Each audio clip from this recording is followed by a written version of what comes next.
Firman Tuhan hari ke-137 2024, Injil Matius pasal 8 ayat 11. Perikop, Yesus menyembuhkan seorang pelayan perwira Roma, disambut Yesus dengan baik dan sembuh seketika dari jarak jauh. Tambahkan hatimu, sandarkan hidupmu di dalam tangannya. Di dalam Yesus kau takkan kecewa. Di dalam Yesus ada kemenangan. Hanya dalam Yesus, hanya nama Yesus penolong hidupmu.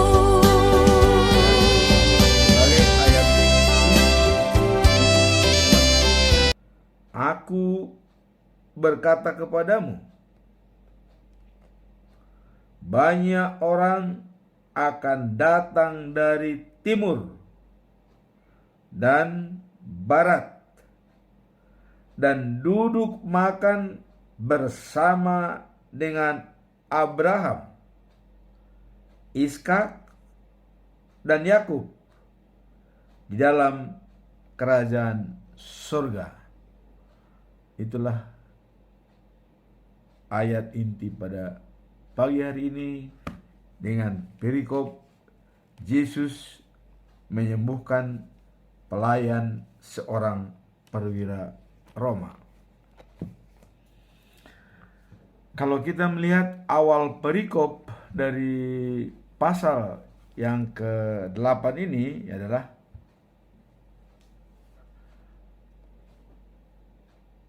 waktu Yesus masuk Kapernaum, seorang perwira Roma datang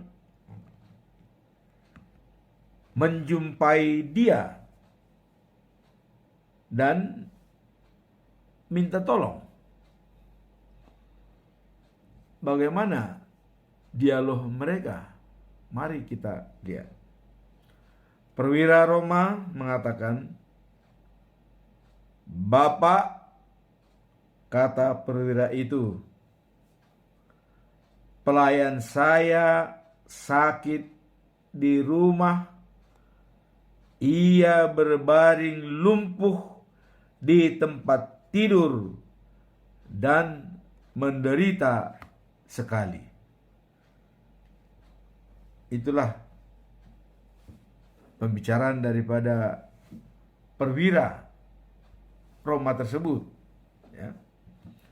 Nah, kemudian kata Yesus, "Aku akan pergi menyembuhkan dia." Perwira mengatakan, "Tidak usah, Pak." Jawab perwira itu, "Saya tidak patut menerima Bapak di rumah saya. Bapak perintahkan saja, nanti pelayan saya itu sembuh." Wah, ini memang hebat ya, seorang perwira mengatakan tidak mampu dia menerima Yesus, melihat karena Yesus itu adalah raja dari segala raja. Ketidakmampuan dia itu bukan dari segi materi, bukan dari segi situasi, tapi dari segi iman. Siapalah saya ini dibanding dia? Maka dia bilang, "Cukup, perintah saja, katakan saja, pelayan saya pasti sembuh." Keyakinan yang sangat penuh. Nah, jadi di sini dia mengatakan tidak usah, ya, datang, tidak patut menerima. Nah, dan ada lagi semacam alasan daripada perwira tersebut, lazimnya di dalam organisasi. Nah, karena menganggap Yesus adalah raja daripada segala raja, dia menganggap Yesus itu biar bisa berbuat apa saja yang akan dijalankan, pasti terjadi. Itu. Nah, kita lihat kata perwira, ya. Karena saya juga punya atasan dan bawahan. Apa saya perintahkan, pasti bawahan saya menurut. Nah, jadi di sini dicontohkan dia sebagai perwira atasan. Apabila memerintah kepada bawahan itu pasti menurut. Artinya tunduk kepada atasan. Nah, Yesus mendengar dan ia sangat kagum sekali. Lalu berkata kepada orang-orang yang datang mengikut dia, bukan main orang ini. Nah, ini kata Yesus. Di antara orang Israel pun belum pernah aku menemukan iman sebesar ini. Wah, ini sungguh luar biasa ya. Yesus bisa melihat hati daripada semua orang. Apa ada di dalam hatinya pasti dilihat. Nah, kemudian keluarlah kata-kata Yesus, ya, seperti dalam ayat hari ini. Sungguh banyak orang akan datang dari timur dan barat untuk bersukaria bersama-sama Abraham, Ishak, dan Yakub di dalam dunia baru Allah, the news of Jerusalem.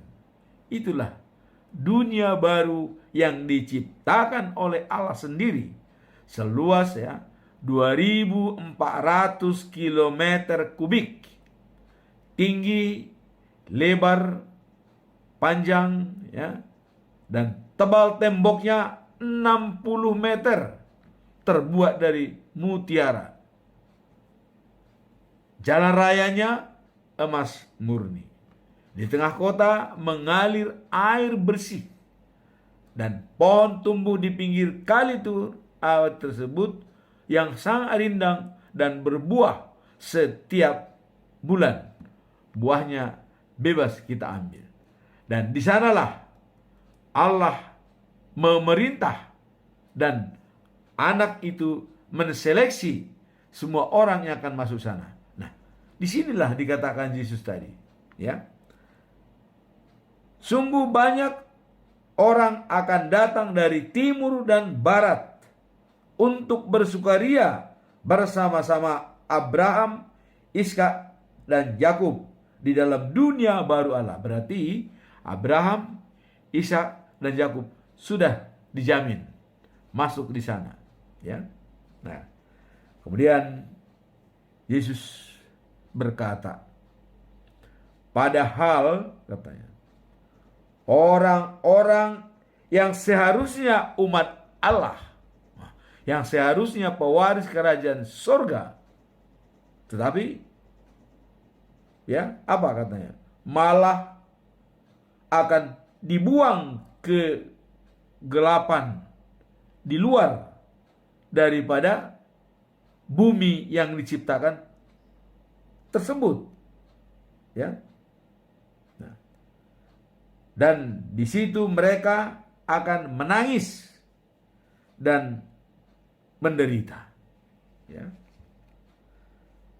Lalu Yesus berkata pada perwira itu, apa yang engkau percayai itu akan terjadi, ya. Pulanglah, coba, ya. Dan pada saat itu juga pelayannya itu sembuh. Oh, bukan main, ya. Jadi inilah, kalau Yesus sudah melihat iman seseorang itu yang sangat besar ya dan tinggi, dia pasti akan melakukan apa permintaan daripada orang tersebut. Dan ini dikatakan bahwa pulanglah ya. Pada saat dia berkata seperti itu, pelayan perwira itu pun sembuh. Nah, melihat perikop ini, Yesus sudah mengatakan banyak orang ya seharusnya umat Allah tapi dicampakkan ya. Dan orang ya dapat dipastikan bahwa akan banyak orang timur dan dari barat ya yang belum kenal Yesus, tapi bisa bersama-sama dengan Abraham, Ishak, dan Yakub di kerajaan surga. Mengapa Yesus mengatakan bahwa kagum melihat perwira itu? Ya. Karena perwira itu berdasarkan pengalamannya sebagai pimpinan, bila memberi perintah kepada bawahan pasti dijalankan. Dia pasti menganggap bahwa Yesus raja segala raja. Apa perintahnya pasti terjadi. Inilah kebesaran iman daripada seorang perwira tersebut. Nah, demikian juga paradigmanya atau kerangka berpikir dari perwira itu ya. Karena Yesus diakui sebagai raja dari segala raja, maka dia yakin apa yang akan diperintahkan Yesus pasti terjadi. Jadi mengikut Yesus ada kepastian, tapi tidak mengikut Yesus keraguan-raguan dan ketidakpastian pasti terjadi ya. Nah, maka disarankan kepada semua teman-teman yang ada di dunia ini, yakinlah kepada Yesus ya sebagai jalan dan hidup untuk menuju Yerusalem yang baru atau surga yang disiapkan oleh Tuhan Allah. Nah, kemudian dengan kerendahan hati perwira berkata, saya tidak patut menerima Bapak di rumah saya. Ini dengan berendah. Seorang perwira tidak patut menerima Yesus. Bukan karena keadaannya tidak ada, dia harta lengkap banyak, tapi dia menganggap siapakah saya ini dibanding Yesus, raja segala raja. Coba, seorang perwira mengatakan seperti itu. Bagaimana kalau kita yang gembel ini, yang bukan perwira? Ya, coba. Inilah yang bisa disimak dari peristiwa ini, bahwa seorang perwira dengan rendah hati, saya tidak sanggup menerima Bapak di rumah saya, katanya. Bukan karena tidak ada materi, tapi karena kebesaran Tuhan Yesus sebagai raja dari segala raja. Maka Yesus mengatakan, sungguh besar iman orang ini. Baru pernah saya lihat di Israel orang seperti ini. Coba. Jadi sesuatunya orang yang besar imannya di Israel adalah seorang perwira dari Roma ya, yang pelayannya sakit lumpuh. Nah, itulah yang kita lihat ya, inti daripada perikop pagi hari ini ya, di mana Yesus menyembuhkan seorang pelayan perwira dari Roma. Nah, dari situ kita bisa melihat bahwa seorang perwira yang rendah hati dan menganggap Yesus sangat terhormat, padahal dia seorang perwira. Dia punya keyakinan penuh pada Yesus, tidak ragu-ragu. Perintahkan saja, pelayan saya pasti sembuh. Tidak ada keraguan dengan Yesus, ya. Tidak ada keraguan. Bukan seperti Farisi. Siapa orang itu? Kok kayak setan itu katanya? Bisa bikin ini, bisa bikin itu. Malah dianggap setan dengan kebaikan coba. Nah, inilah bedanya. Tapi seorang perwira Roma sangat yakin dan percaya kepada Tuhan Yesus, ya. Nah, kemudian kalau lihat bacaan pada pagi hari ini, yaitu yang diambil dari kitab Ibrani pasal 13 ayat 18 sampai 19. Jadi siapa sebenarnya penulis kitab Ibrani ini? Karena Ibrani ini adalah ditulis surat kepada sekelompok orang, ya, orang Ibrani. Nah, jadi tapi yang jelas penulisnya orang lebih mengacu kepada Rasul Paulus lah penulisnya, karena kata-katanya seperti ucapan-ucapan terakhir itu persis sama dengan di buku-buku lain seperti kepada Titus, Filemon dan lain-lainnya. Nah, kemudian bacaan pagi, bagaimana menyenangkan hati Allah. Ini perikop sama dengan perikop kemarin. Ini lanjutan 18-19, ya. Jadi kemarin sampai 17, dari 11 sampai 17, ya. Nah, sekarang 18-19. Bagaimana menyenangkan hati Allah? Nah, di sini Paulus menjawab, ya, kepada jemaat untuk mengajak semua jemaat, ya, orang-orang Ibrani, ya, baik persorangan maupun kelompok. Teruslah berdoa untuk kami. Nah, kenapa Paulus mengatakan teruslah berdoa untuk kami? Karena dia memang sering dan banyak diancam oleh penderitaan yang sangat luar biasa, ya. Sampai-sampai dia di penjara, Paulus, ya, sampai di penjara. Nah, kami yakin hati nurani kami murni, sebab dalam segala hal kami selalu mau melakukan apa yang benar. Jadi dengan tulus Paulus minta, mohon kami didoakan, katanya. Nah, kemudian khususnya saya mohon dengan sangat supaya kalian mendoakan saya agar Allah segera membawa saya kembali kepadamu. Jadi untuk menyenangkan hati Allah, apabila kalian saling kasih mengasihi, saling berdoa, saling mendoakan, saling membantu, itulah yang menyenangkan hati Allah. Nah, di sini ditekankan oleh Paulus, penulis surat ini, ya, bahwa supaya Allah segera membawa saya pulang kepadamu. Nah, itulah kira-kira perikop ini. Tekunlah berdoa untuk kami. Ini pesan Paulus kepada perorangan, ya.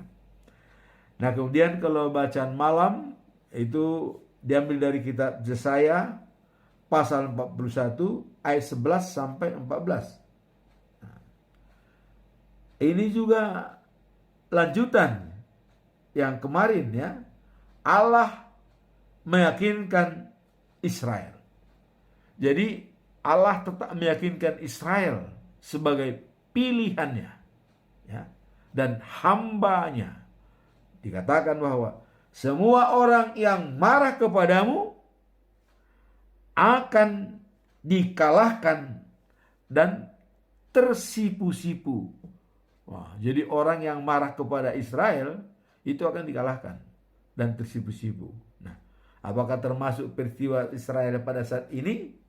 Ya, saya kira Allah yang dulu, Allah yang sekarang, dan Allah yang akan datang. Jadi sampai kapanpun, kalau Allah sudah menyatakan kesayangannya dan pilihannya, Dia tidak pernah ingkar janji.